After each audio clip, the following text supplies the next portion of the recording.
Assalamualaikum warahmatullahi wabarakatuh. Perkenalkan, nama saya Alifia Debila Nurhalisa dengan NPM 211422106, Prodi Ilmu Kelautan Universitas Lampung.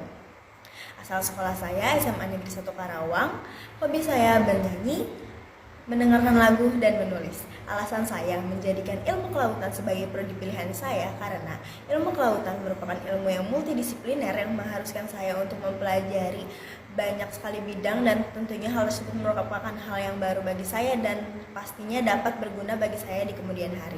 Selanjutnya, seperti yang kita ketahui, laut di Indonesia sangat luas dan memiliki banyak sekali potensi, namun pemerintah belum dapat memaksimalkan potensi tersebut. Saya berharap dengan masuknya saya ke prodi ini dan saya memiliki ilmunya, saya dapat memaksimalkan potensi-potensi yang ada di laut dan dapat memajukan perekonomian di Indonesia.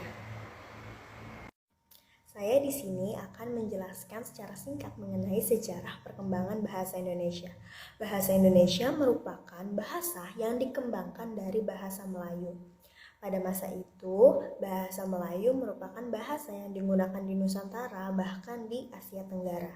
Pada masa itu, bangsa India yang datang ke Indonesia untuk berdagang menggunakan bahasa Melayu untuk alat komunikasi, sehingga masyarakat Indonesia juga ikut serta menggunakan bahasa Melayu sebagai alat komunikasinya.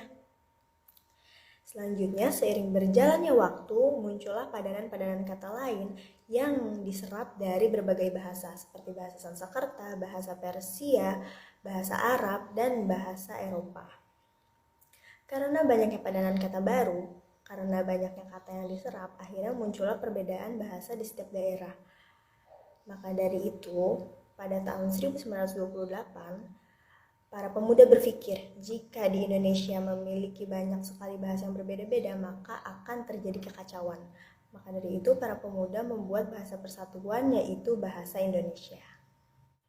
Setelah bahasa Indonesia dijadikan sebagai bahasa persatuan pada 28 Oktober tahun 1928 atau yang biasa kita kenal sebagai Hari Sumpah Pemuda, bahasa Indonesia dinyatakan kedudukannya sebagai bahasa negara pada tanggal 18 Agustus tahun 1945.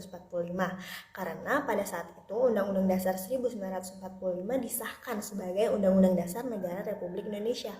Untuk menjaga eksistensinya, pemerintah mengadakan 10 kali Kongres Bahasa Indonesia yang bertujuan untuk menjaga dan memelihara bahasa Indonesia di era globalisasi.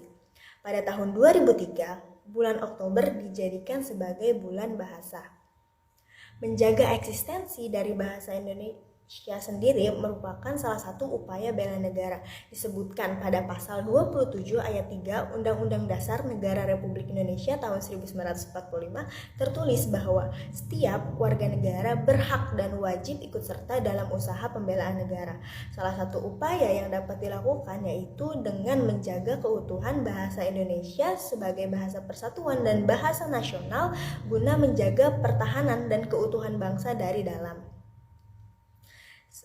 Untuk menjaga eksistensi bahasa Indonesia sendiri, tentunya bukan hanya peran pemerintah yang diperlukan, tetapi peran masyarakat Indonesia juga di sini sangat-sangat diperlukan untuk tetap menjaga eksistensi bahasa Indonesia agar tidak tergerus dengan padanan-padanan kata baru atau yang biasa kita sebut bahasa gaul. Selain menjaga eksistensi dari bahasa Indonesia, kita juga harus mampu melestarikan bahasa daerah dan menguasai bahasa asing agar mampu bersaing secara internasional. Pemerintah memiliki kebijakan yaitu menjadikan bahasa daerah sebagai muatan lokal pada pelajaran di pendidikan dasar. Tentunya hal tersebut merupakan salah satu upaya pemerintah untuk tetap melestarikan dan menjaga eksistensi dari bahasa daerah. Seperti yang kita ketahui, Indonesia merupakan negara kepulauan yang memiliki banyak sekali bahasa daerah. Menurut riset dari Badan Bahasa dan Perbukuan Kementerian Pendidikan dan Kebudayaan Indonesia, ada 742 bahasa daerah di Indonesia. Tentunya jumlah tersebut bisa saja berkurang seiring berjalannya waktu jika bahasa daerah tersebut tidak dilestarikan dan dijaga eksistensinya. Kita sebagai generasi muda haruslah mau mempelajari dan ikut andil dalam melestarikan dan menjaga eksistensi dari bahasa daerah tersebut agar bahasa daerah tersebut tidak punah. Sekian dari saya, mohon maaf bila ada kesalahan. Wabillahi taufiq wal hidayah. Wassalamualaikum warahmatullahi wabarakatuh.